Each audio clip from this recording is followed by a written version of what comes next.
Hello friends, welcome back to my channel. I just left the sauna, so I'm definitely a little extra, sweaty. But, I had this thought today that I've been meaning to put out and talk about, which is, this idea of self-love. I mean, I talk a lot about self-love on my channel, but I think something that really resonated with me that I heard, because I came to realize over the past couple of years, like, how much I've been abandoning myself. And I heard this term, like, don't abandon yourself, choose yourself. Like, there's a whole concept behind this, especially when we're talking about like self-concept. So I think something that really resonated with me that could possibly resonate with you too is when we're thinking about self-love, it's also self-respect. It's also self-respect and choosing yourself over other things. Like putting yourself first, okay? So like when I think about how many times I abandoned my yoga practice, how many times I didn't go to the gym, how many times I was choosing other things, and whether sometimes I actually felt like that wasn't my fault. Like I did feel like so much changed in my life and I was just trying to constantly catch up. And then I was also really battling energy levels, and I figured out how to combat that, which is something I'm definitely going to be sharing. So that being said, like when we're talking about how many times I've abandoned myself, whether it was me abandoning my diet, me abandoning myself constantly for other people, places, things, expectations. But like, I think self-love and self-respect and honoring yourself, honoring what you want in your life, honoring what you want to do, how you treat yourself. How you treat yourself is super, super important in this life.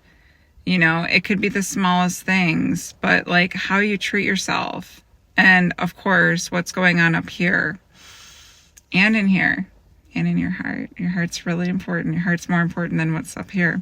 So that being said, when you observe your internal dialogue, notice what's happening up there. And then notice what's coming from here too. But I told myself, like even if I didn't make it, I couldn't go to class today. Well, I still did the treadmill, and then I hit the sauna today. I stretched in the sauna. Tomorrow I'll go to class.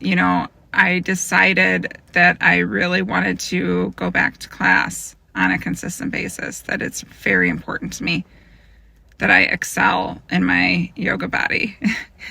In my flexibility. It's very important to me.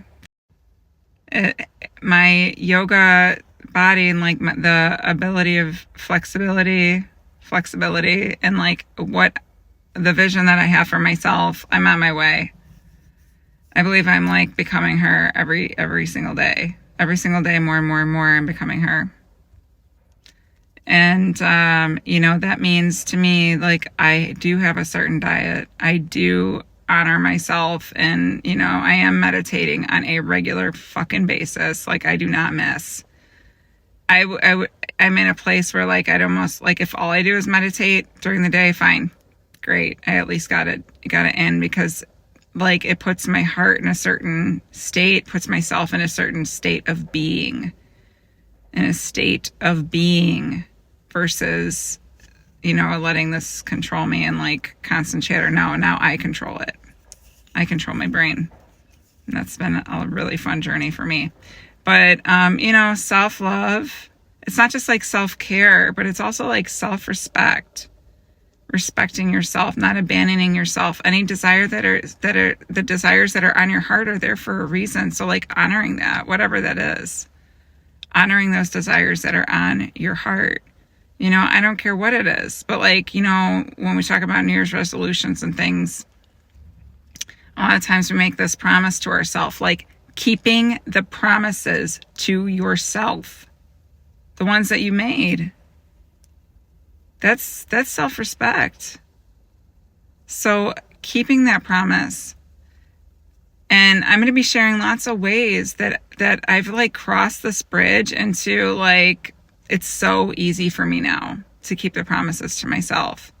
I've been doing like so many meditations that are like just helping me to like break down walls that I haven't It's just unbelievable what I'm experiencing in my life right now. So, you know, self-love, self-respect, keeping the promises that you've made to yourself. I know it's so easy to people please. It's so easy to just like put yourself last. So easy to say sorry when you didn't even do anything wrong. But don't do that. Stop doing that. You're not a doormat. You are not a doormat. So I trust this video helped you. And, you know, think about when you're thinking about self-love and self-care, self-love, also think about self-respect and keeping the promises to yourself that you've made to yourself. Don't abandon yourself. If it is, make a list of the things that you want and say, this is what I'm going to do. And every time you do something, you're like, damn, I did it. I had lists I found from years ago, whether it was getting new headshots, going to Los Angeles. Like, I had lists. I kept so many promises to myself. I did. I'm going to pay this off. I'm going to do this. I'm going to do that. When you stop like the commitment to yourself, like when you stop committing to yourself and you put everybody else first, it may seem like a nice thing to do, but who wants to really be nice? You know, being nice. So being nice isn't always, a lot of people have said that about me. Emily, she's so nice. Oh my gosh, do I hate hearing that. I choose to be kind. And I choose to be kind. And we'll go into that later. But anyway, I trust this video helped you. And I hope this sheds some light on choosing yourself, speaking up for yourself, not being afraid to be vulnerable. That's a good one I just learned. But really, like, honoring the promises that you make to yourself. What are those promises?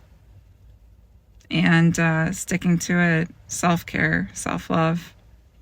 Don't abandon yourself. Okay? All right. Have a great day.